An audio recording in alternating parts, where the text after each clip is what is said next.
Sayyidina wa Maulana Muhammadin wa ala alihi wa sahbihi ajma'in. Amin.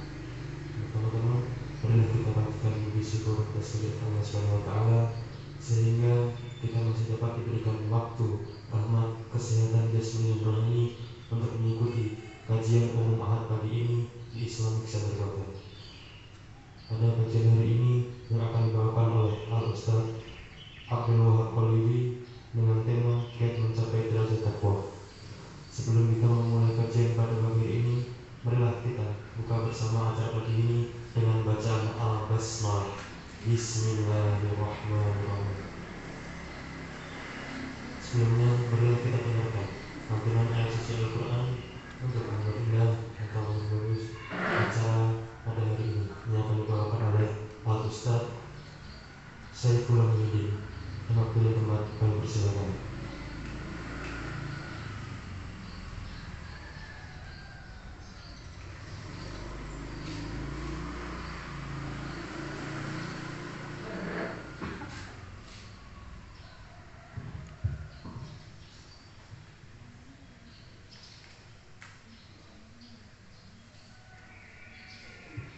Assalamualaikum warahmatullahi wabarakatuh.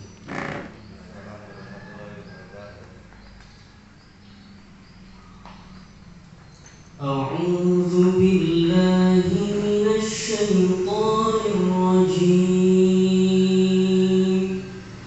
Bismillahirrahmanirrahim. Ya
Sadaqallahul Azim. Telah kita dengarkan lantunan ayat suci Al-Quran dari Al-Ustaz Saifullah Muhyiddin. Semoga dengan bacaan tadi kita diberikan limpah rahmat dan hidayah.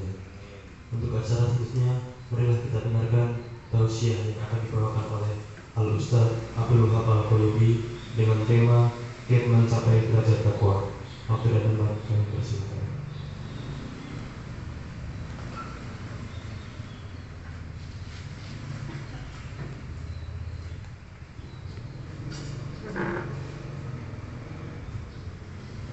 Assalamualaikum warahmatullahi wabarakatuh.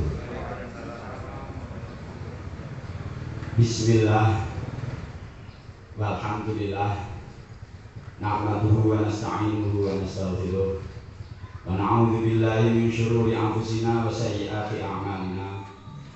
May yahdihillahu fala mudilla lahu wa may yudlil fala hadiya lahu. Asyhadu an la ilaha illallah wahdahu la syarika lah wa asyhadu anna sayyidana Muhammadan abduhu wa rasuluhu la nabiyya ba'da.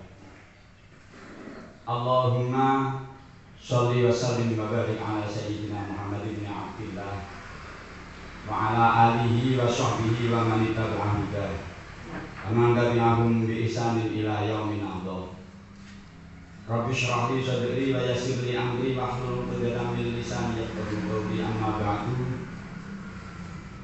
Ulama'ana muhtaramin wa jama'ana mukarramin, juga kepada segenap pengurus Islamic Center Gontor yang di cabang Nganjuk, istilahnya cabang Nganjuk, cabang Nganjuk, juga kepada segenap hadirin hadirat jamaah yang meskipun dalam bahasa Pak Haji Fiantoro tadi cuaca sedikit kurang mendukung, karena tadi pagi di jelang subuh dihudani jadi loh, sehingga kondisi nampaknya lebih menantang kita untuk menempatkan diri di peraduan. Sebenarnya saya kurang setuju dengan bahasa peraduan itu. Kalau di angan-angan bahasa peraduan itu tempat mengadu. Tapi ya itulah kenyataannya. Mari semoga dalam suasana apapun yang kita jalani dalam bulan Ramadan ini benar-benar bisa membawa kita, mengangkat kita, dan mendongkrak semangat ketakwaan kita kepada Allah Subhanahu wa Ta'ala sesuai dengan target dan harapan utama puasa yang sudah disampaikan oleh Allah, difirmankan oleh Allah Subhanahu wa Ta'ala. Mungkin terlalu maklum ya, ayat tentang ajaan untuk perintah tentang puasa, di mana di akhir ayat itu disebutkan la'allakum tattaqun, supaya kalian menjadi orang-orang yang bertakwa. Atau mungkin juga dimaknai la'allakum tattaqun, supaya kalian menjadi orang yang berusaha bertakwa. Dan saya secara pribadi lebih suka makna ini, supaya kalian berusaha bertakwa. Karena untuk kelas kita ini nampaknya menjadi muttaqun, la'allakum tattaqun dimaknai menjadi orang yang bertakwa masih sangat jauh langit dari bumi. Lebih-lebih ketika saya sampai diberi informasi kemarin beberapa waktu yang lalu, diminta untuk menyampaikan kiat menggapai derajat takwa. Itu Masya Allah sesuatu yang sebenarnya bagi saya terlalu jauh. Orang saya sendiri, orang ini mau belajar misalnya orang dia kadung sekejap Jawa, orang saya sendiri ini kan jujur, kalau saya melihat cewek cantik juga masih tertarik, meskipun tidak berani. Kalau termasuk asosiasi suami takut istri, saya sendiri dalam keseharian untuk dikatakan bertakwa masih sangat-sangat jauh.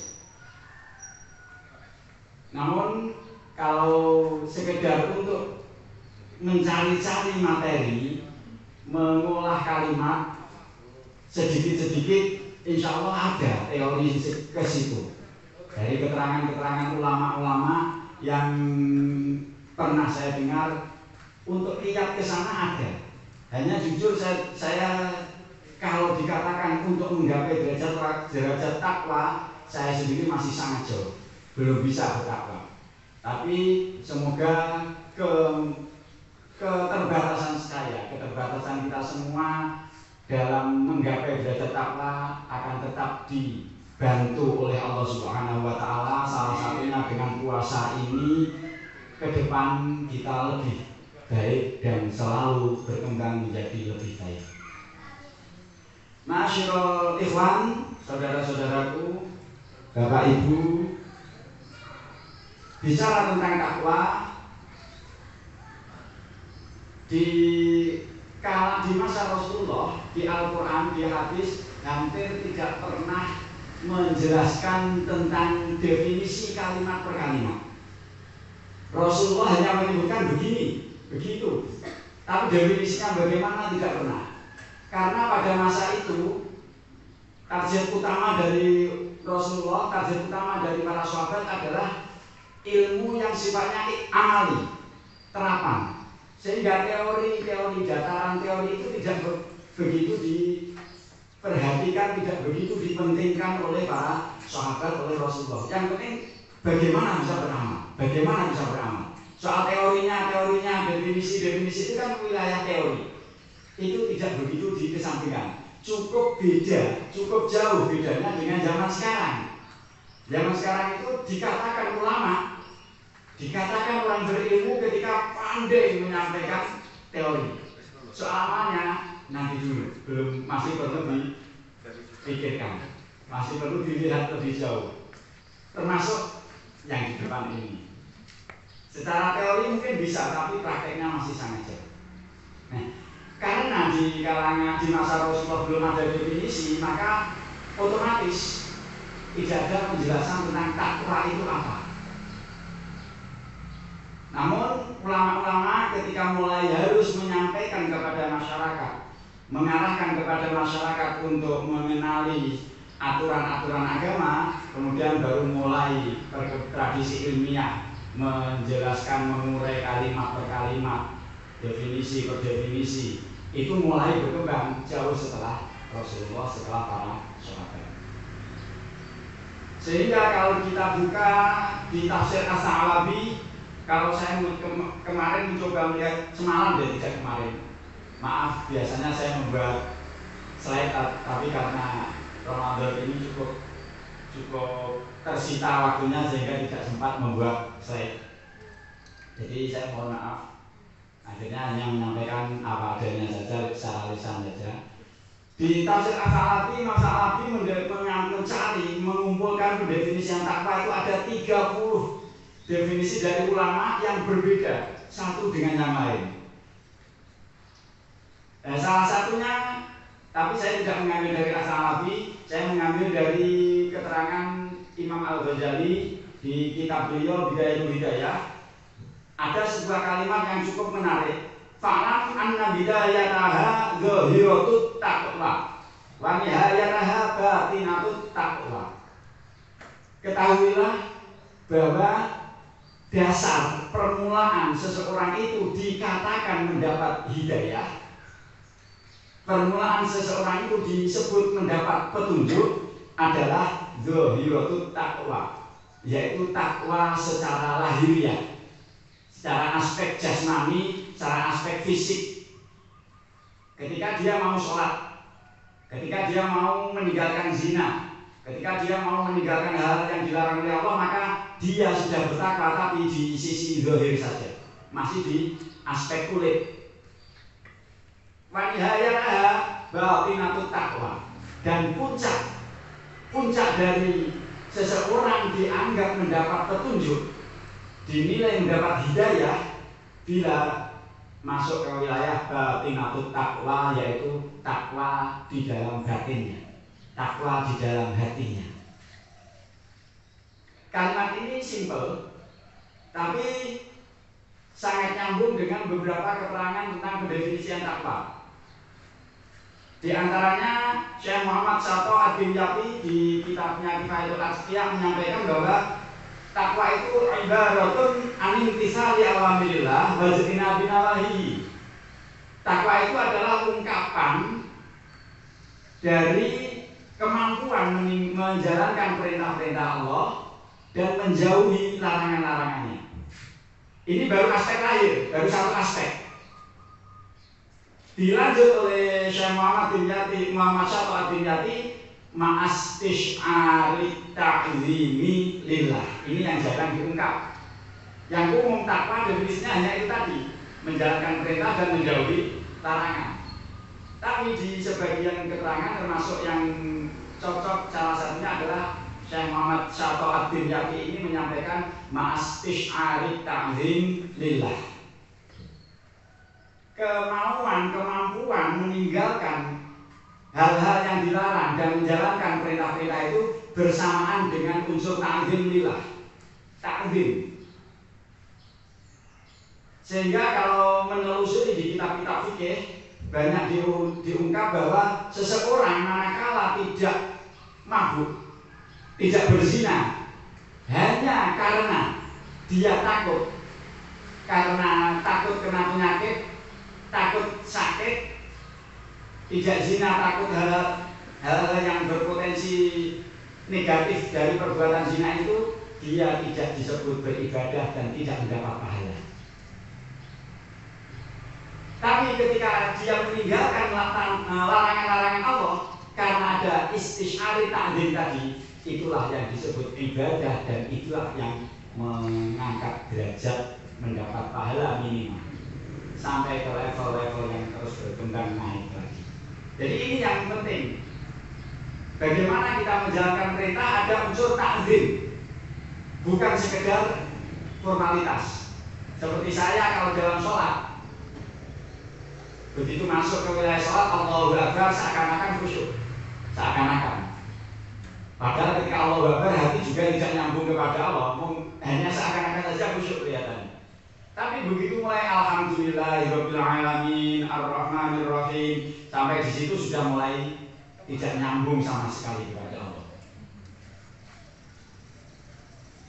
Itu yang pertama. Yang kedua, memulai proses ibadah ada istishari ta'zim tadi. Ini yang sangat kurang dari kita. Jadi ketika kita memulai ibadah, saya ingin mengagungkan Allah, saya ingin mengabdi kepada Allah, saya menyembah kepada Allah. Ini yang sangat kurang dari kita. Sehingga kalau ditelisik dari keterangan Syekh Muhammad Syata'uddin Yaqi dan Imam Al-Ghazali tadi, takwa itu ada 3 elemen utama. 3 elemen utama dari takwa adalah takwa secara zahir. Ini yang paling bisa kita lakukan. Amal fisik kita, amal ibadah yang kita lakukan setiap hari itu masih di wilayah fisik, zahir, lahiriah belakang. Elemen kedua, takwa secara batin, di mana hati kita memang ada kesadaran sepenuh hati untuk meninggalkan larangan Allah. Ditambah yang ketiga adalah kesadaran hatinya. Kesadaran hati memang niat motif utama mengagungkan Allah. Kalau ini tercapai, 3 hal ini kita dapatkan, maka insya Allah ibadah yang kita lakukan betul-betul atas dasar kesadaran bahwa kita ini abdul, hamba, yang tugas seorang abdul, seorang hamba adalah ta'abbud atau ibadah, menghambakan diri. Sholatnya unsur menghambakan diri, puasanya memang karena ini menghambakan diri. Ini yang akan mengangkat derajat kita. Semoga bisa. Allahumma amin. Sampai di sini mungkin agak terlalu tegang. Tidak, tapi sudah cukup tambah wawasan bahwa takwa itu tidak sekedar bagaimana kita sholat. Dan ini sangat-sangat nyambung dengan yang disampaikan oleh Rasulullah, bahwa yang dilihat oleh Allah, mahallu mamdhanillah, titik pandang Allah itu bukan apa yang di lisan kita, bukan apa yang di fisik kita, tapi ma fi qulubikum, apa yang ada di dalam hati kita. Pada saat kita sholat, Allahu Akbar, bagaimana hati kita, itulah pandangan Allah. Disitulah perhatian Allah. Rukuk kita, rukuk bagus, semakin bagus rukuk kita, semakin sesuai dengan tuntunan Rasulullah, maka akan semakin bagus nilainya. Tapi itu baru fisik, kulit, belum sempurna nilainya. Tapi pada saat rukuk ada niat ta'zim, menghormat kepada Allah, maka disitulah nilai sholat kita bagus. Puasa hari ini menawi betul-betul. Kalau memang benar-benar kita landasi saya menjalankan tugas Allah. Saya membersihkan diri saya. Maka puasa hari ini akan mengangkat level kita menjadi lebih tinggi lagi di hadapan Allah. Allahumma amin. Nuwun sewu Bapak Ibu. Kemudian setelah dari definisi, bagaimanakah cara kita untuk mendongkrak level kita dari level awam, orang awam dari hal ibadah, naik ke level abid. Kelas kita baru ahli ibadah, mau ibadah itu saja sudah bagus. Sementara ini untuk mendongkraknya, sementara ini kita harus mengakui bahwa dalam hal ibadah kita masih sangat jauh dari apa yang dicontohkan oleh Rasulullah. Masih teramat sangat jauh sekali. Jangankan kepada Rasulullah, dari yang dicontohkan oleh ulama-ulama itu pun kita masih sangat jauh. Puasa kita, kalau tradisi di Nganjuk yang saya perhatikan, puasa kita itu lebih banyak ke wilayah pola balas dendam. Sehingga ketika puasa di sore hari, penjual-penjual makanan itu terlalu laris manis yang begini. Pak Subiantoro, Pak Subiantoro insya Allah sangat paham. Bagaimana maka pedagang-pedagang yang berkaitan dengan makanan kalau di luar puasa dan di dalam puasa itu bisa 2 kali atau bahkan 3 kali lipat dari kebiasaannya. Ini saja sudah sangat-sangat jauh dari apa yang diharapkan oleh Rasulullah. Oke, berikutnya ke kiat bagaimana kita bisa mengangkat nilai ketakwaan kita di hadapan Allah. Yang pertama, menambah ilmu tentang takwa. Hari ini kegiatan kita di setiap minggu di sini sebenarnya sudah cukup bagus, sudah sangat bagus. Tapi permasalahannya ini hanya sebagai semacam autokritik saja, tapi bukan berarti ini salah. Harus tetap dipertahankan, namun kita harus paham bahwa ilmu yang kita dapat dalam kajian-kajian yang sifatnya mingguan itu tidak sempurna. Ilmu yang kita dapat di kajian-kajian yang sifatnya temporer itu sangat terbatas. Kenapa? Yang kita dapat hanya saat ini disampaikan satu materi tentang takwa. Besok minggu materi sudah berbeda lagi. Minggu depannya materi sudah berbeda lagi. Sedangkan yang disampaikan satu dengan minggu yang lain kadang tidak bersambungan sama sekali dan sangat berbeda, bertolak belakang isinya. Beda dengan ketika kita mengaji, belajar secara intens, terus dari satu bahasan dari awal berkembang seterusnya. Itu yang pertama. Yang kedua, ilmu kalau kita dapat hanya dalam dataran ilmi tadi, dataran teori, wilayah teori saja, tidak akan pernah bisa merasuk ke dalam hati. Maknanya untuk mendapat ilmu tentang takwa, karena takwa ini nanti kalau kita bicara tentang takwa, menurut takwa itu bahasa saya pribadi ini disalahkan di ini monggo. Kesimpulan saya pribadi, takwa itu kalau kita ibaratkan sebuah bangunan, takwa itu seperti genteng dan tembok yang akan menjaga, mempertahankan bangunan ini agar tidak mudah rusak dan tidak mudah dibobol oleh maling. Takwa itu bukan sholatnya, takwa itu bukan rumahnya, tapi takwa itu masuk ke seluruh bagian ibadah. Bagaimana bagian ibadah ini menjadi kuat semuanya. Ada dasar penghambaan sebetulnya, dan takwa ini akan menjaga. Nah, lebih-lebih ketika kita bicara di dataran ilmu dan takwa, korelasi ilmu dengan takwa, kalau hanya ilmu saja, sedangkan kita ilmu tidak mendapatkan contoh langsung dari yang memberi ilmu, maka ilmu kita hanya di wilayah paling luar, kulit itu tadi. Karena itulah Rasulullah diungkap, meskipun satu sisi innama bu'aistu mu'alliman ta'liman, saya ditugasi hanya sebagai pengajar dari satu sisi, tapi di Al-Quran yang lebih ditegaskan adalah laqad kana fi Rasulillahi uswatun hasanah. Laqad kana lakum fi Rasulillahi uswatun hasanah. Uswatun hasanah ini tauladan, contoh. Contoh ini bukan sekedar bagaimana memberitahu, tapi bagaimana menunjukkan dan memberi tuntunan yang jelas. Maka dalam mencari ilmu akan sangat ideal jenengan intensif pada satu guru yang gurunya betul-betul mempunyai pribadi yang bertakwa. Kalau bisa begitu, maka ilmu itu akan betul-betul merasuk dan kita bisa menerapkan. Sangat sesuai dengan di bab di awal yang saya sampaikan tadi, di masa Rasulullah teori tidak penting. Rasulullah tidak memberikan contoh sholat sunnah Ramadan itu begini, tidak. Yang penting Rasulullah sholat, para sahabat sholat gitu aja. Teori-teori tentang sholat, niat sholat bagaimana, terus syarat rukun sholat bagaimana tidak pernah dijelaskan oleh Rasulullah kepada para sahabat. Artinya, monggo kajian seperti ini dilanjutkan, diteruskan, tapi untuk menggapai ketakwaan, cari ilmu, cari guru yang gurunya pribadinya betul-betul bertakwa. Mereka Pulau sama sekali tidak bisa dijadikan tuntunan. Dan Pulau menaik sampun dahulu lebih milih film ketimbang ibadah. Saya dulu pernah mondok di beberapa pesantren.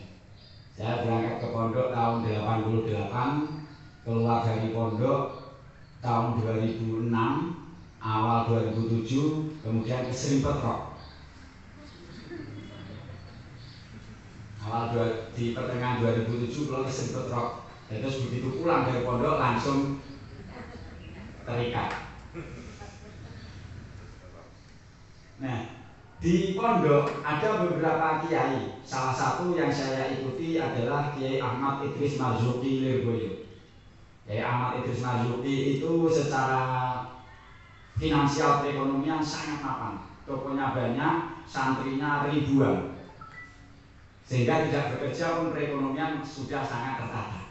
Namun dalam keseharian yang saya dapat dari salah seorang guru Lirboyo, di mana beliau itu juga nderek ikut ke dalam melayani Kiai Ahmad Idris Marzuki. Kiai Idris itu beliau Kiai Ahmad Idris Marzuki itu mempunyai kamar khusus yang bunyai pun istrinya pun tidak boleh masuk. Nah, salah satu ketika beliau ya Sohibul Hikayah yang menceritakan ke saya ini terpaksa diperintah masuk, terpaksa masuk ke kamar itu karena memasang telepon. Masih masa telepon rumah itu. Karena terpaksa memasang telepon, beliau yang masuk. Ketika masuk ke kamar, nangis. Kata beliau, dengan kamarnya santri di pondok saja kalah. Dengan kamarnya santri kalah. Kalau bunyai sedang tidak di rumah, maka Kiai Idris itu memakai ageman, memakai busana itu ya apa adanya, tidak peduli seperti apa. Tapi ketika ada bunyai, pasti pakaiannya yang bagus-bagus karena ditekan oleh bunyai. Rumah beliau bagus karena yang menghendaki adalah bunyai, bukan Kiai Idris sendiri. Artinya di sini gambaran seorang ulama yang benar-benar layak dijadikan tuntunan. Itu di Lirboyo. Kemudian saya ke Pondok Ainul Huda di Ngeronggot. Di Ngeronggot ada satu pondok kecil yang kiainya tidak terkenal sama sekali di Nganjuk. Dia ya Allah yarham ya Ahmad Badar Tolhah. Mungkin di antara panjenengan sama sekali belum ada yang mendengar nama ini. Tapi bagi saya beliau itu guru yang paling kuat pengaruhnya bagi dalam kehidupan saya dan ibadah saya. Meskipun saya sangat jauh dari beliau. Begitu hormatnya beliau kepada santri, bukan hanya kepada masyarakat, kepada santri. Setiap santri digosoni kromo beliau kepada semua santrinya. Kira-kira ada enggak guru-guru yang kita temui mau kromo kepada murid-muridnya? Ada ya? Alhamdulillah. Bosone harus. Contohnya itu tadi. Yang saya ceritakan lagi. Sampai pada akhir saya di pondok itu ada 2 anak dari Malang yang rata-rata usianya sekitar 20-an tahun, belum sampai 20-an tahun. Yang satu baru keluar dari penjara karena curanmor, kembar 2 anak ini. Yang satu disembunyikan di pondok karena membacok tetangganya. Hebat. Di sini masih ada tato di tubuhnya, di sini masih ada tatonya. Itu pun berangkat ke pondok masih membabelani. Kalau agak berselisih dengan kawannya nodong.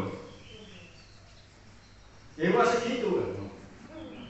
Meskipun begitu, Yai kepada 2 anak ini tetap bosok. Ini yang Masya Allah. Bagi saya mondok ke situ meskipun tidak banyak yang saya pelajari ilmunya, tapi saya mendapatkan contoh orang yang betul-betul tawadhu, luar biasa tawadhunya. Bukan hanya tawadhu, sabarnya luar biasa. Bukan hanya sabarnya, takwanya luar biasa. Sampai dulu riwayat dari senior-senior saya ketika Yai masih sering di pondok, masa saya di sana Yai sudah tidak begitu banyak di pondok. Ketika Yai masih sering kumpul dengan santri-santri itu biasa setiap malam Jumat sholatnya 2 rakaat. 2 rakaat itu 2 jam lebih. 2 rakaat itu lebih dari 2 jam. Rata-rata sholatnya segitu. Ini contoh. Dan percontohan dalam pendidikan ini sangat penting. Pada saat guru menyampaikan materi masuk, tapi ketika guru perilakunya, sikapnya menunjukkan kesombongan, minta dihormati, minta dimuliakan, maka saat itu mencetak murid yang memberi gambaran kepada hati murid bahwa seperti itulah guru yang layak dihormati. Saya nanti kalau jadi guru, maka saya juga harus dihormati, dan seterusnya. Ini yang saya katakan kesombongan alma mater kadang, maaf, di Lirboyo, di Gontor, di mana pendidikan yang sudah begitu mapan, para santrinya seakan-akan kalau sudah di sini hebat. Di sini saja cukup, tidak perlu kemana-mana. Ini yang perlu ditata. Contoh dari guru, ilmu didapat dari melihat. Rasulullah menyampaikan ke sahabat lewat melihat. Maka untuk menggapai takwa tidak cukup dengan teori saja, tidak cukup. Berapa daya hafal kita terhadap apa yang disampaikan oleh guru kita, tapi daya ingat hati kita kepada perilaku guru itulah yang lebih kuat. Maka ilmu, mencari ilmu untuk menggapai takwa, ya, karena saya bicara takwa tadi tidak hanya di wilayah kulit saja, tapi bagaimana ada istisyarul ta'zim tadi, maka mau tidak mau mencapai ilmu untuk menggapai ketakwaan adalah melalui guru yang betul-betul memberi contoh. Jadi di dalam sentral apa tidak bisa, semoga bisa menambah wawasan. Yang dari wawasan itu kita berharap bisa menambah ketakwaan. Itu saja yang kita bisa. Allahumma amin. Kedua, setelah ilmu kita dapat, kiat kedua untuk bisa mengangkat level kita menjadi mutakin adalah mengenali diri kita dan nafsu kita. Diri atau nafsu kita. Apa tidak kenal? Monggo, di antara kita sering mengoreksi hati. Di antara kita masing-masing mangke cobi meneliti hati. Berapa persen di antara kita yang mau jujur dengan hatinya sehingga bisa tahu betul kelemahan, keburukan sifatku seperti apa. Mangke boten saja niki, nek niki malah boten ngrungokne kula. Di antara kita yang mau jujur, keburukan sifat saya itu seperti apa? Kalau perlu ditulis di ranking.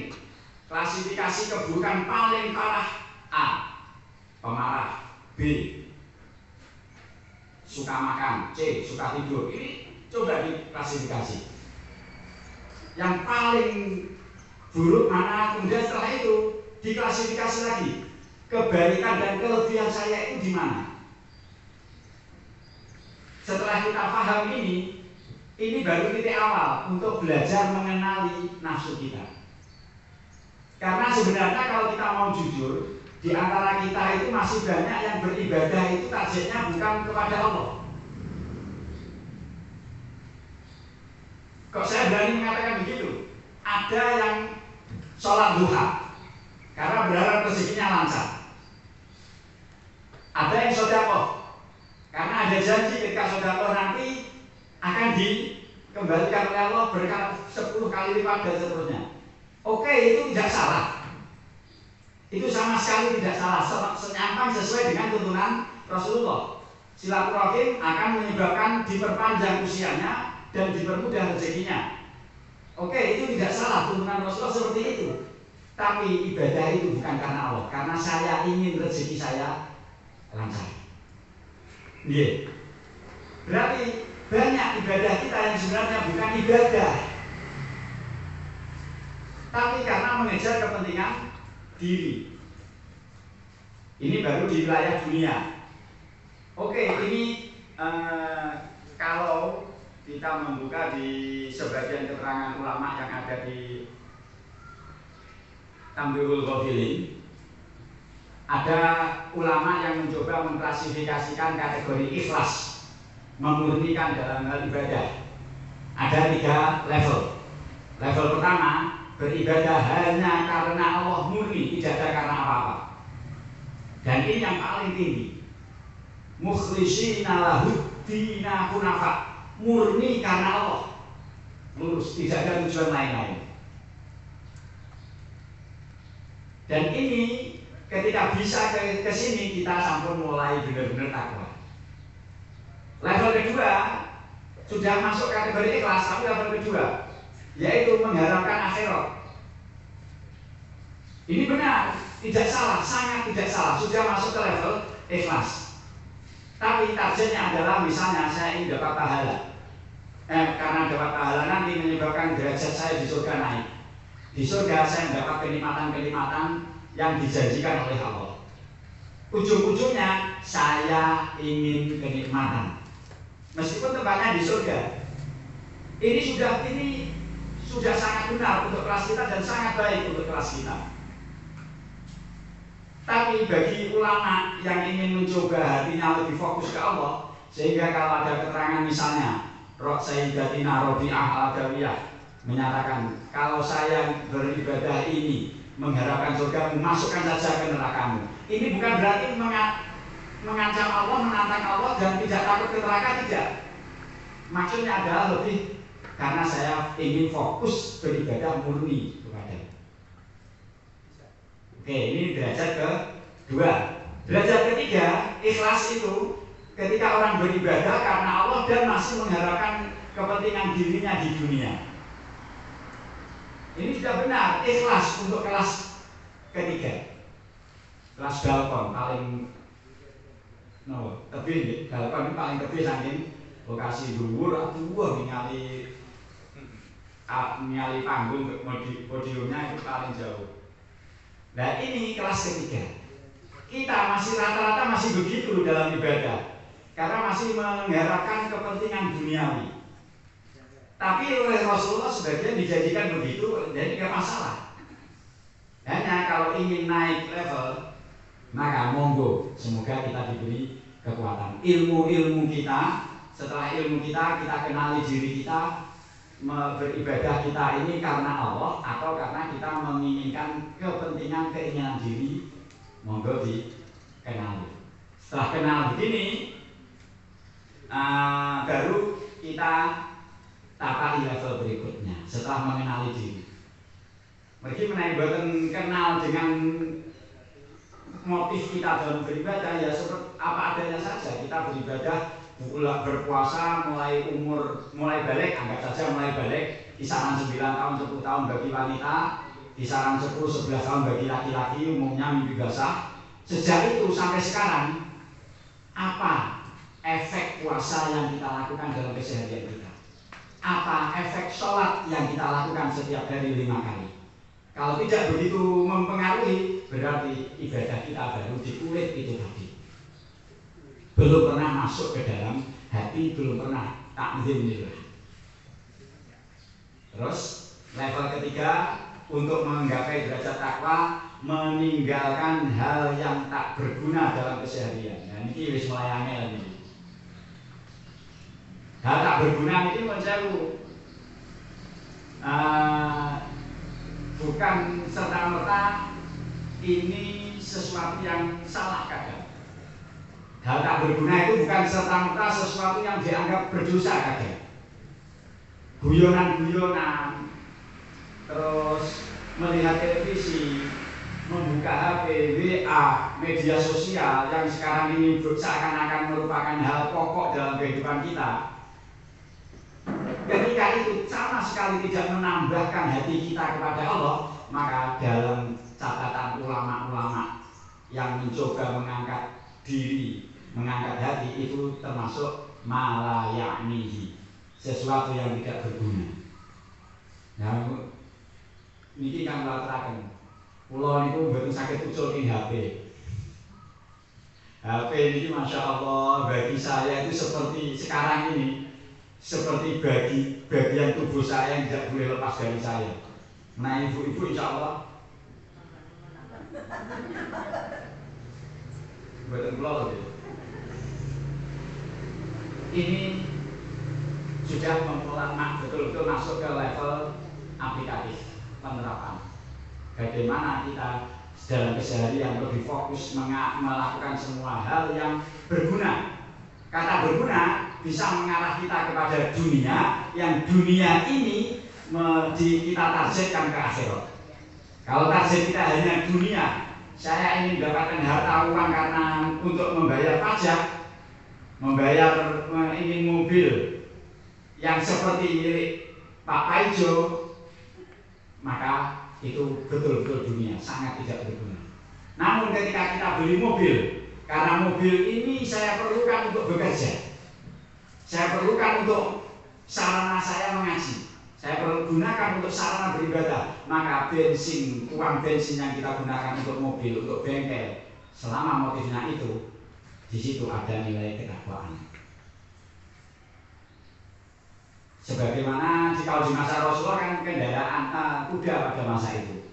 Kalau merawat kuda karena untuk jihad, maka biaya yang digunakan untuk kuda itu adalah ibadah kita.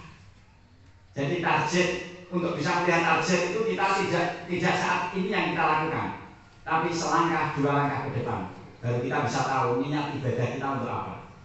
Kalau saya sholat duha biar rezeki saya lancar, karena saya ingin bisa beli ini itu, maka itulah target sebenarnya. Lain kasusnya saya sholat duha, soal nanti rezeki urusan Allah. Yang penting saat ini karena diperintahkan sholat duha, meskipun itu sifatnya sunnah, saya jalankan untuk mengangkat derajat saya di mata Allah. Maka inilah ibadah sebenarnya. Setelah meninggalkan hal yang tak berguna, Rasulullah menyampaikan la yablugul abdu ayyakuna minal muttaqin. Seorang hamba tidak bisa sampai ke level muttaqin bertakwa hatta yada'amala ba'sabi, sampai dia mau meninggalkan hal yang tidak ada kerugiannya, tidak ada mandorotnya, hadaron mimma bihi ba'sun, karena khawatir terjatuh kepada hal yang merugikan atau membahayakan. Ini Rasulullah menegaskan tidak seorang hamba tidak akan sampai ke level muttaqin, sampai mau meninggalkan hal yang tidak ada bahayanya karena menghindari bahaya. Di hadis lain, min husni islamil mar'i tarkuhu ma la ya'nihi, termasuk tanda kebaikan Islam seseorang ketika dia mau meninggalkan hal yang tidak bermanfaat baginya. Khawatir kalau bagi hati gak payu sekali. Saya seneng anaknya. Ya, tapi hati kalau nganggur anak-anak ini kan terus bertenang. Nah, ibu-ibu tinggal itu sulit. Nopo sampai disediakan ya mbak anaknya. Dan masya Allah, HP ini diakui atau tidak sebenarnya sangat bermanfaat, tapi potensi maldorotnya juga sangat luar biasa. Semoga saja keluarga kita dijaga oleh Allah. Amin. Kemudian cara yang keempat untuk mendongkrak, mengangkat nilai ketakwaan kita, ini yang betul-betul sudah mulai tidak selain aplikatif, ini juga mulai masuk ke dalam hati, memperbanyak zikir kepada Allah, memperbanyak zikir kepada Allah. Yang harus kita pahami, zikir itu mempunyai dua kandungan makna. Pertama, zikir itu bermakna menyebut. Yang kedua, zikir itu bermakna mengingat. Sama kata dzakara yadhkuru dzikron itu maknanya juga bisa menyebut, bisa makna mengingat. Makna menyebut itu adalah amaliyah arkan, amaliyatul arkan, aktivitas yang dilakukan oleh fisik kita. Itu ketika diungkapkan dengan makna menyebut. Dan ini yang kita pahami selama ini, berzikir adalah baca la ilaha illallah, berzikir adalah baca astagfirullah, berzikir adalah membaca Al-Quran, berzikir adalah melafazkan kalimat-kalimat tertentu. Itu baru makna menyebut. Dan ini aspek kulit, baru wilayah kulit. Kenapa? Yang dilihat oleh Allah, konsep dasar yang harus kita ingat-ingat, yang dilihat oleh Allah adalah ma fi qulubi, bukan lisan, bukan mata kita. Meskipun itu ada catatan pahala. Maka makna kedua ini yang tidak kalah pentingnya. Yang inti dari zikir itu pada makna mengingat, bukan hanya menyebut. Senyampang hati ini nyambung kepada Allah, meskipun tidak melafazkan kalimat apapun, maka itu zikir. Kenapa? Karena tidak mungkin ketika hati ingat kepada Allah dia melakukan maksiat, tidak mungkin. Tapi masih banyak. Kalau di sini tidak ada, insya Allah. Masih banyak di sana-sana. Menurut saya yang Arab, niku nek mendem, melaku sama Allah biasa nih.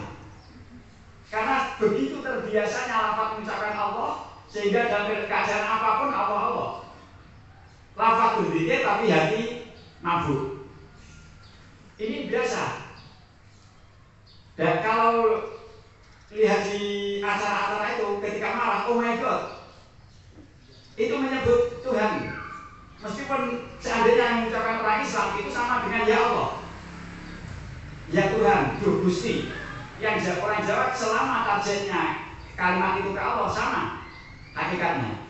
Tapi kalau hati tidak ingat, maka barulah kulit. Sebaliknya kalau hati ini nyambung kepada Allah meskipun tidak melafazkan apa-apa, hati misalnya membayangkan Duh Gusti kula niki kok kata dosa niki. Orang Jawa kan mengungkapkan dengan kata Gusti. Tapi ketika maksudnya Allah, arahnya tetap kepada Allah. Meskipun bibir tidak mengucapkan apa-apa, di hati ini ketika nyambung ke Allah, itu zikir. Dan ini yang ingin saya tekankan, bukan hanya zikir di bibir. Namun karena hati kita ini sering kalah dengan anggota fisik kita, meskipun seharusnya hati ini adalah imam kita, tapi karena hati kita itu sering kalah dengan mata. Ketika mata memandang mas'al, ketika mata memperhatikan angin, maka hati sudah larut di situ. Ketika telinga mendengar teng-teng-teng, ya itu bakso langganan. Hati sudah lepas dari Allah, larut kepada bakso tadi. Hati kita masih kalah dengan mata, meskipun seharusnya hati ini adalah imamnya mata, imam telinga. Karena itu, meskipun karena hati kita ini masih sering kalah dengan anggota fisik, maka sebaiknya untuk melatih zikir dimulai dari pembiasaan melafazkan kalimat-kalimat zikir. Jadi dipaksa terus, tidak usah ragu membawa tasbih. Tidak usah ragu membawa counter. Ini kan tasbih elektrik, nanti kalau tasbih zaman now. Tasbih zaman ini kan diputar-putar ngeten. Tasbih zaman now dipipek-pipek ngeten. Tidak usah ragu bawa itu kemana-mana. Tujuannya apa? Memaksa mulut ini ketika bawa, saatnya berzikir, baca. Kalau nanti sudah betul-betul terbiasa, hati mulut berzikir, baru mulai dipaksa untuk nyambung kepada hati. Jadi ketika zikir, usahakan sambungkan ke hati. Nanti kalau hati dipaksa, lama-lama hati ini akan menjadi hati yang otomatis berzikir kepada Allah. Biasanya seperti itu. Kalau tidak seperti itu, kelas kita belum bisa. Maka tidak aneh ketika dulu, termasuk di ulama-ulama di kalangan thariqah itu memaksa muridnya harus berzikir sekian ribu kali sehari, membaca ini sekian ribu sehari. Kenapa? Untuk pembiasaan target utamanya. Bukan berarti itu menentukan zikir itu harus segitu, enggak. Itu minimal, bacaan minimal sekian. Tujuan pembiasaan itu. Dan kebiasaan kita kalah dengan HP, zikir kita dengan membuka WA, zikir kita dengan media sosial. Itu level keempat untuk berzikir, untuk mengangkat derajat takwa kita. Di antara efek zikir, sebagaimana disampaikan oleh di sini disebutkan yang saya lihat, An Abi Hurairah anna Nabiya sallallahu alaihi wasallam, Rasulullah menyampaikan jaddidu imanakum, perbaharui keimanan kalian. Sahabat bertanya, "Qalu, kaifa nujaddidu imanana?" Bagaimana kami memperbarui keimanan kita, Rasulullah? Menjawab, "Qulu la ilaha illallah." Ucapkan kalimat la ilaha illallah. Tapi ingat, sekali lagi yang kita pahami bersama tadi, bahwa ketika hanya mengucap di bibir itu baru di level kulit. Sering kita mengucapkan inna lillahi wa inna ilaihi raji'un, tapi hati sama sekali tidak ingat kepada Allah. Sering kita bismillahirrahmanirrahim dengan menyebut nama Allah, tapi hati sama sekali tidak ingat kepada Allah. Itu sudah sangat bagus dan harus kita pertahankan. Tapi kalau kita tetap di situ saja, tidak akan pernah naik tingkat.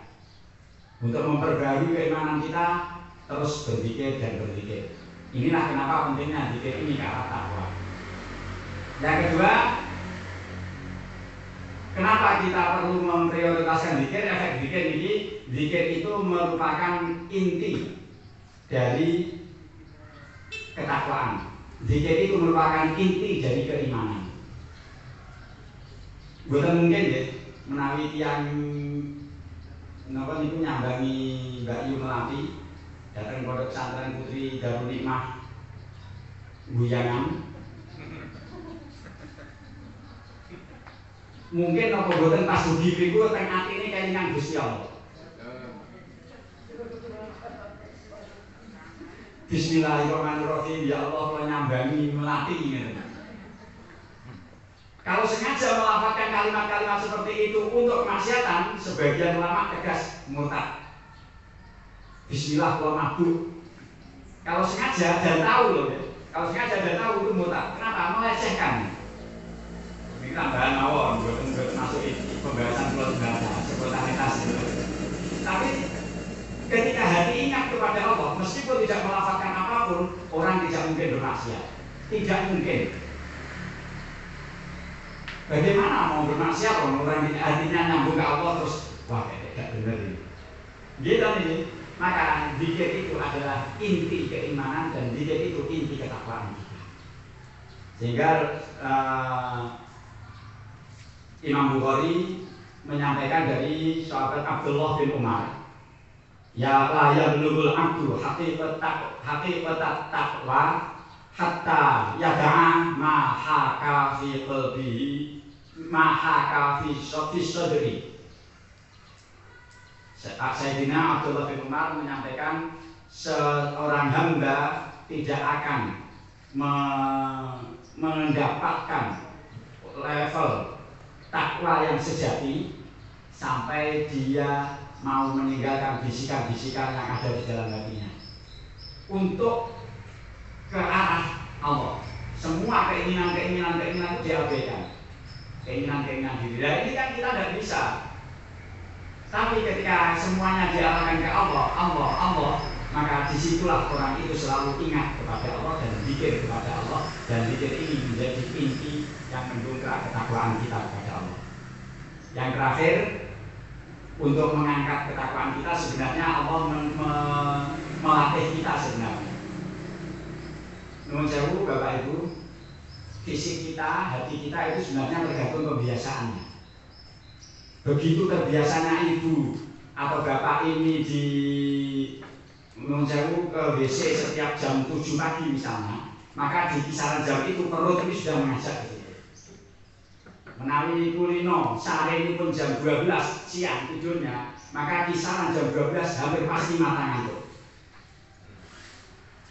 Fisik kita itu tergantung kebiasaan, dan merubah kebiasaan itu sebenarnya tidak lama. Kalau kita sudah merubahnya 1 bulan, maka kebiasaan itu sudah akan berubah. Jenengan kita ini, tinggal setelah 1 bulan dia mau mempertahankan kebiasaan baru atau kembali ke kebiasaan lama, kembali ke kita. Dan 1 bulan Ramadan ini sebenarnya salah satu cara Allah melatih kita, membiasakan kita menjadi berubah. Terus filmnya anak-anak Power Ranger. 1 bulan ini sebenarnya kita sudah dilatih. Taraweh biasanya sholat masjid dibuatin kampus kulino, jadi ini buat nanti buat mentolo. Sholat masjid tidak terbiasa. Sholat biasanya kalau malam hari paling banyak 8 hari itu kalau bangun. Kalau tidak bangun, tidak sholat sama sekali. Dan di Nganjuk, sebatas penelitian saya, banyak sekali orang yang kalau tidak Ramadan tidak sholat witir. Coba ibu-ibu, kalau tidak Ramadan yang tidak witir baru saya izin angkat tangan. Sing witir, sholat witir hanya di bulan Ramadan saja. Witir semua berarti. Witir semua ya? Alhamdulillah. Betul. Ternyata asumsi saya terpatahkan di sini. Tapi memang benar. Orang memandang witir itu hanya ibadah di bulan Ramadan sebagian. Sebenarnya di bulan Ramadan ini kita sudah dilatih oleh Allah. Salah satu bukti ketika mau melakukan kemaksiatan atau melakukan hal-hal yang tidak baik, eman poso nih. Kan kadang seperti itu. Sebenarnya kita sudah dilatih, tapi sayang begitu selesai Ramadan kita kembali ke pola lama. Pola ibadah, pola ketakwaan kita di bulan Ramadan ini hilang. Di bulan Ramadan banyak ahli ibadah dadak. Biasanya di luar Ramadan membaca Quran hanya sekedarnya saja, bulan Ramadan bisa 3 juz, 4 juz sehari. Alhamdulillah. Nah ini sebenarnya latihan. Pola makan menurut saya, kalau saya boleh membuat sebuah asumsi, pola makan yang paling ideal bagi manusia itu dalam konteks kita mengikuti tuntunan Rasulullah adalah sebenarnya pola makan seperti ketika di bulan Ramadan sebenarnya ini. Rasulullah makannya, pola makan Rasulullah itu tidak ada makan siang, asyak dan ghadat, sarapan dan makan malam. Ketika di bulan Ramadan buka dan sahur. Itu sebenarnya yang paling efek, paling cocok insya Allah. Syariat Rasulullah, syariat Allah lewat Rasulullah, buka puasa kemudian bersahur. Setelah itu tidak bicara tentang makanan sama sekali. Nah ini sebenarnya ketika kita terbiasa makan sehari 2 kali, insya Allah tetap sehat, tidak akan sakit mah. Yang penting kulino betul. Nah orang kan takut lapar. Makan anak-anak malah dilatih dari kecil makan 3 kali, bahkan banyak yang lebih dari 3 kali. Itu 3 kali nasinya saja. Mie-nya belum dihitung, baksonya belum dihitung. Nah puasa inilah sebenarnya betul-betul Allah melatih kita. Seandainya setelah bulan Ramadan, setelah 1 bulan ini kita benar-benar mau mengikuti pola yang Ramadan ini, maka insya Allah kita masuk ke level muttaqin. Jadi Rasulullah menyampaikan asyamu junnatun, puasa itu adalah tameng. Dan kita sudah berusaha membuat tameng diri kita, tameng hati kita dari kemaksiatan. Sering kita menyampaikan eman poso ini. Nah, aku rasa-rasa Rasulullah menyampaikan ketika dicela orang atau mau diserang orang, katakan ini soimun, aku puasa. Tapi memang betul sama yang waktu ini rasa-rasa aku puasa dulu. kemana-mana bicara itu kalau memang niatnya mengingatkan bagus. Sebagian ulama menganjurkan maksud ini so'imun itu diucapkan secara keras, tujuannya untuk mengingatkan. Tapi sebagian lagi diucapkan secara pelan. Menjelaskan kata ini so'imun dalam hadis itu sebagian menyampaikan diucapkan secara pelan hanya untuk mengingatkan dirinya sendiri. Ini melatih bertakwa. Yang paling efektif ini puasa kita. Sehingga kalau kita bisa berpuasa dengan baik, derajat muttaqin yang disebutkan alladzina yunfiquna fis sarra'i wad dharra'i wal kadhimina al-ghaidha wal 'afina 'anil nas itu kita dapatkan. Di ayat itu takwa kriterianya orang-orang muttaqin, orang bertakwa itu adalah alladzina yunfiquna fis sarra'i wad dharra', orang yang selalu berinfak dalam kondisi suka dan duka, dalam kondisi longgar dan sempit, dalam kondisi rezekinya lancar kali, sempit tetap mau berinfak. Wal kadhimina al-ghaidha, dan menahan kemarahannya. Al-ghaidh ini bukan godok. Kalau al-godok itu marah biasa. Al-ghaidha ini adalah kemarahan yang diilustrasikan seperti balon yang ditiup begitu besar yang harus bedegen. Bedegen itu loh.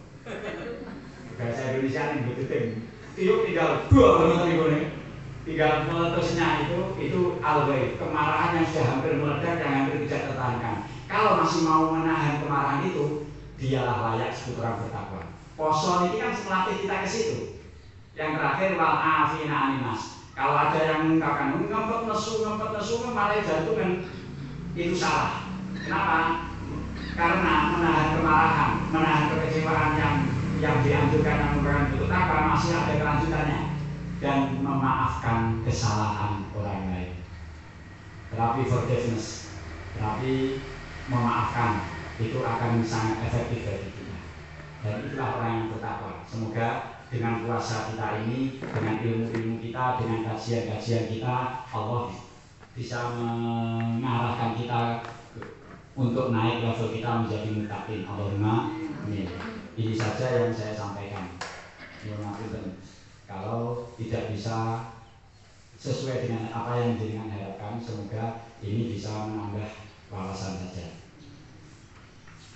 Jam 7 10 menit pas untuk kami jawab.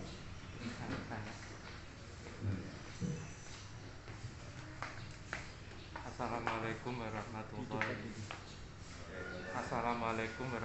wabarakatuh. Waalaikumsalam warahmatullahi wabarakatuh. Assalamualaikum warahmatullahi wabarakatuh. Waalaikumsalam warahmatullahi wabarakatuh. Dalam berpuasa itu tujuan tertingginya kan la'alakum tattaqun, agar menjadi orang-orang yang bertakwa. Apakah dalam berpuasa itu apakah juga ada level-levelnya atau tingkat-tingkatannya? Itu saya mohon Ustaz untuk menjelaskan tingkatan-tingkatan orang yang berpuasa. Untuk yang pertanyaan kedua, agar kita ada upaya untuk menuju kepada derajat takwa, kita mencari guru untuk belajar ilmu agama kepada seorang guru atau ustaz. Yang jadi masalah, bagaimana cara memilih guru yang benar-benar bisa dipercaya dan yang benar-benar bertakwa. Padahal yang tahu persis level ketakwaan kita kan hanya Allah Subhanahu wa Ta'ala. Terima kasih. Assalamualaikum warahmatullahi wabarakatuh. Waalaikumsalam warahmatullahi wabarakatuh. Pertanyaannya langsung masuk ke titik inti, mencari guru tadi. Pertanyaan pertama, apakah ada level-level takwa? Level-level puasa, tingkatan-tingkatan puasa itu apa ada? Itu hanya, kalau saya memahami tentang level puasa itu merupakan analisa dari ulama melihat kenyataan yang terjadi di kehidupan kita. Ada orang yang puasanya hanya sekedar memformalitas apa adanya belaka, dan itu level yang paling rendah. Ada puasanya sudah lumayan baik tapi ibadahnya tidak terdongkrak di situ. Itu level yang agak tinggi lagi. Macam-macam. Klasifikasi level puasa itu memang dari ulama dikelompokkan, dikelaskan beberapa level itu dan berbeda-beda antara ulama yang mengelompokkan satu dengan yang lain. Secara umum memang ada disebutkan puasa orang awam. Puasa orang awam ini adalah puasa yang sekedar meninggalkan hal yang membatalkan puasa itu saja. Pokoknya puasanya gak batal. Itu puasa orang awam. Pikirannya tetap kemakan minum, pikirannya tetap ya sekedarnya seperti keseharian. Pokoknya tidak makan dan tidak minum dan tidak melakukan hubungan suami istri di siang hari. Itu saja. Itu level orang awam, level kita kebanyakan. Puasa orang yang khos, yang spesial, ini puasanya orang yang fokusnya ke ibadah kepada Allah. Jadi sudah level tidak sekedar tidak makan dan minum, tapi fokus ibadah kepada Allah. Ini sudah agak naik. Ada level yang tertinggi, khawasul khawas. Jadi posisi yang tertinggi VVIP-nya ini orang yang betul-betul puasanya mengendalikan hawa nafsunya. Bahkan sampai keinginan-keinginan apapun itu yang bersifat duniawi, keinginan nafsu itu diabaikan. Fokus betul-betul hatinya nyambung kepada Allah. Bukan hanya ibadah, tapi hatinya fokus nyambung kepada Allah. Dan ini jelas kita tidak masuk ke level itu. Ini tingkatan di antara levelisasi puasa di kalangan ulama. Dari kalangan ulama antara lain seperti itu. Memang ada, tapi itu hanya membaca dari realita yang ada di masyarakat dalam kehidupan sehari-hari. Orang puasa itu polanya ya tiga itu kurang lebih. Kemudian bagaimana mencari guru yang betul-betul bertakwa? Sederhana. Yang pertama tadi saya menyampaikan ada zahiratul takwa. Selama lahiriahnya dia sudah bertakwa, jadi maksudnya dia secara lahiriah tidak melanggar aturan-aturan Allah, tidak sembrono dengan perilakunya, sikapnya juga baik, tawaduknya, hormat, sopan santunnya juga baik. Sementara ini sudah takwa secara lahiriah. Ini sudah layak ketika kita belum seperti itu. Namun akan bisa terasa lagi bagaimana hatinya ketika dia bisa betul-betul nyambung kepada Allah sampai ke level maaf. Ini mungkin di kalangan orang yang tidak pernah mengalaminya dianggap sesuatu yang tidak masuk akal. Atau kadang dianggap ini bantuan jin. Saya tahun 99 sempat jalan kaki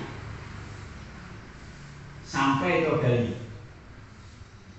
Dan ketika saya hanya berjalan itu tidak membawa bekal, saya mempunyai minat ingin mencicil, tidak mencicil ingin mencicil hafalan Quran. Saya berjalan kaki, saya yakin tidak ada yang tahu bahwa saya menghafalkan Quran. Waktu itu menjelang pemilu, karena menjelang pemilu di Bali sangat ketat. Perjalanan agak sulit, KTP sering dirazia. Akhirnya saya pulang menjelang pemilu. Ketika pulang sampai di pondok di Ngerondo tadi, Kiai baru soal, baru komunikasi sekedarnya basa-basi, Kiai bicara.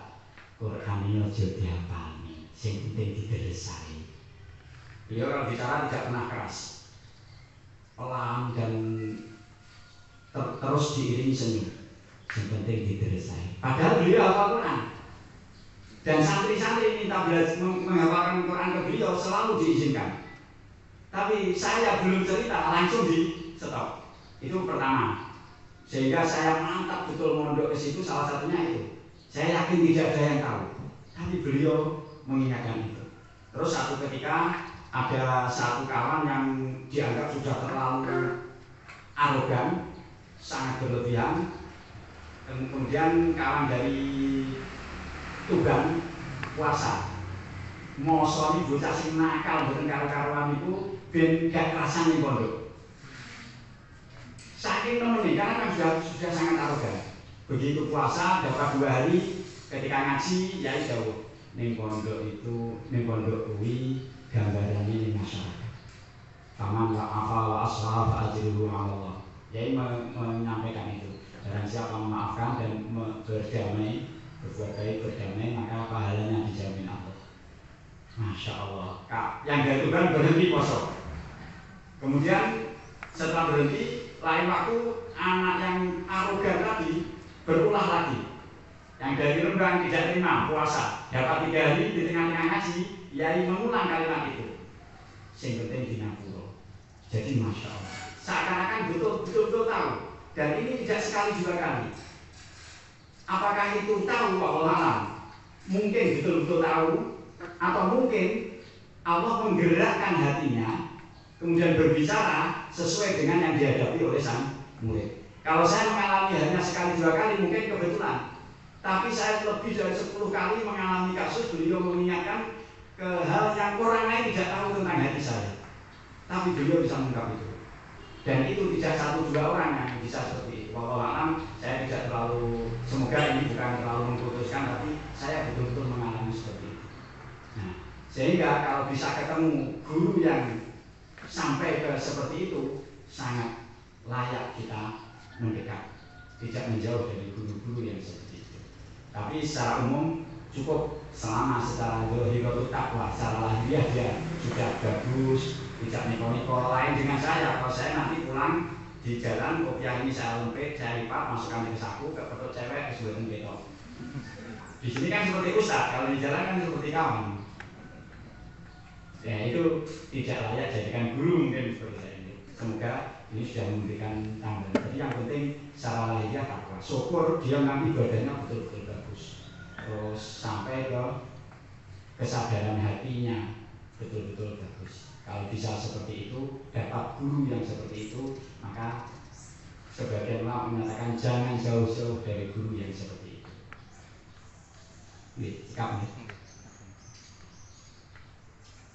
Ada lagi? Sikap. Nih. Sikap ya. Alhamdulillah, menawi sikap, kula nyuwun ngapunten. Mohon bantuan doa untuk Bapak Insinyur Rosyidi Syukri dan Ibu Yaya Khalifah Rosyidi, Ketua Takmir Masjid Rumah Sakit Islam Nganjuk yang sedang menjalani isolasi mandiri. Dan sekaligus semoga kita selalu dijadikan oleh Allah menjadi orang yang selalu perhatian kepada umat Nabi Muhammad, menjadi orang yang selalu perhatian kepada muslimin muslimat, baik itu dari kalangan jin maupun manusia. Selama ini kita hanya mendoakan dari kalangan manusia. Kalau dari kalangan jin kita kurang begitu perhatian. Tidak ada salahnya ketika kita membaca Fatihah untuk semua muslimin muslimat dari jin dan manusia. Itu sangat penting. Kenapa sangat penting? Karena di sekitar kita, kehidupan kita, lingkungan kita, bahkan mungkin di rumah jenengan banyak jin. Betul-betul mungkin. Tidak, karena betul. Ini betul-betul perlu kita perhatikan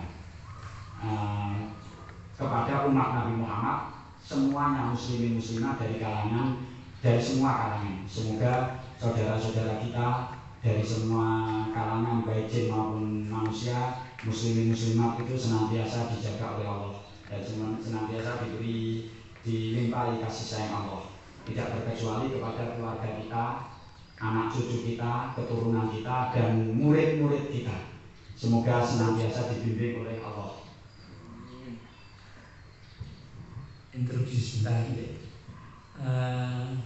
Kaitannya dengan jin, ya kebetulan dengan memang ahli mengusir jin.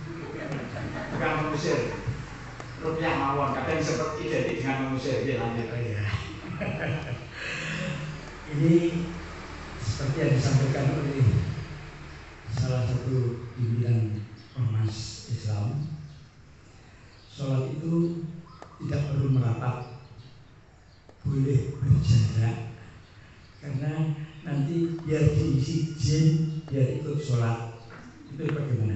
Itu bagaimana? Kalau memang yakin ada jin yang sholat, maka mungkin sah-sah saja. Mungkin, saya belum berani memastikan sah. Namun kalau berjarak dalam kondisi pandemi ini sah, tidak masalah, tidak mengurangi nilai keutamaan sholat insya Allah.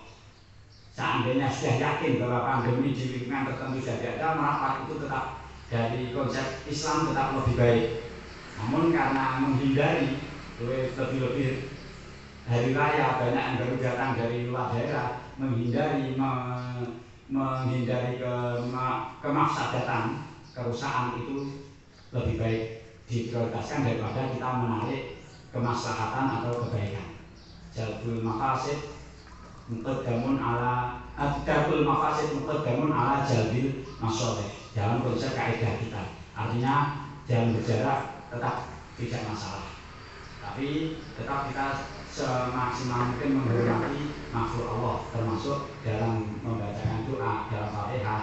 Biasakan semoga kita dijaga oleh Allah dari gangguan mereka. Salah satunya adalah biasakan membaca Fatihah kepada seluruh muslimin muslimat umat Nabi Muhammad dari kalangan jin dan manusia, khususnya kepada Bapak Insinyur Rosyidi Syukri, kepada Ibu Yaya Fatina Rosyidi, juga kepada orang-orang di sekitar kita, keluarga kita, anak cucu kita, murid-murid kita. Semoga senantiasa dijaga oleh Allah, dijaga hatinya, dijaga iman Islamnya, dijaga kesehatannya, dijaga dan ditata ekonominya. Al-Fatihah. Alhamdulillah Alhamdulillahirabbil alamin arrahmanir rahim. Iyyaka na'budu wa iyyaka nasta'in ihdinas siratal mustaqim. Shiratal ladzina an'amta 'alaihim ghairil maghdubi 'alaihim waladdallin. Bismillahirrahmanirrahim. Bismillahilladzi la ilaha illa huwa dzul jalali wal ikram walhamdulillahirabbil alamin. Hamdan yuwafi ni'amahu wa yukafi'u mazidah. Ya Rabbana lakal hamdu kama yanbaghi li jalali wajhika wa 'azimi sultanik. Allahumma sholli ala sayyidina Muhammadin al-fatihil lima ughliq wal khatimi lima sabaq nasiril haqqi bil haqq wal hadi ila siratikal mustaqim. Wa sallallahu alaihi wa ala alihi haqqa qadrihi wa miqdarihi al-'azim. Walhamdulillahirabbil alamin. Allahumma taqabbal minna innaka antas samiul